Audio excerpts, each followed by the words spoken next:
जय जगन्नाथ आपण मानक मो चैनल को पुणी थे स्वागत करुच्ची। चलते जय श्री कृष्ण।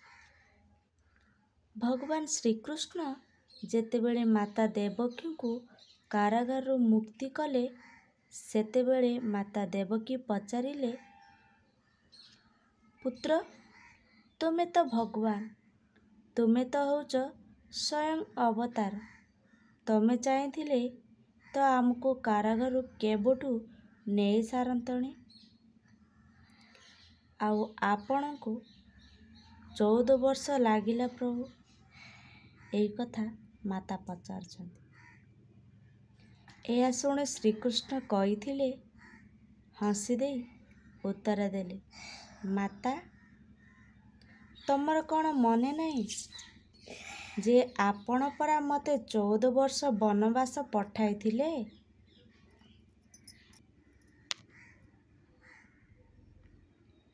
यह शुणी माता देवकी आश्चर्य होई पचारिले, पुत्र मु तुमको पठेई थिली?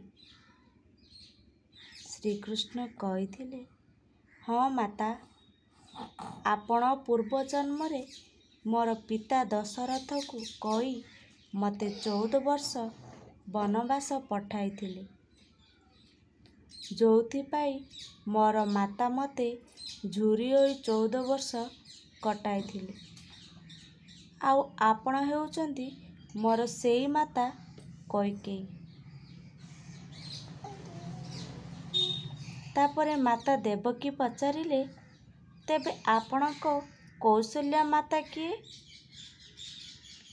श्रीकृष्ण हसी दे उत्तर देले, माता जशोदाई कौशल्या माता।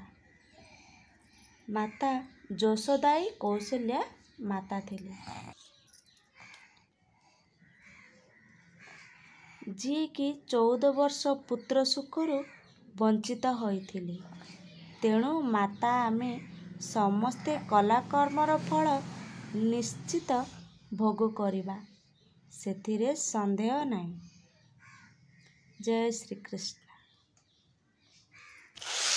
आशा करछि आपण मानकु मोर ए भिडियोटी भल लागिथिबो, तेबे लाइक करंतु, जो माने मो चैनल रे नुआ अछंती सब्सक्राइबर करंतु। जय श्री कृष्ण।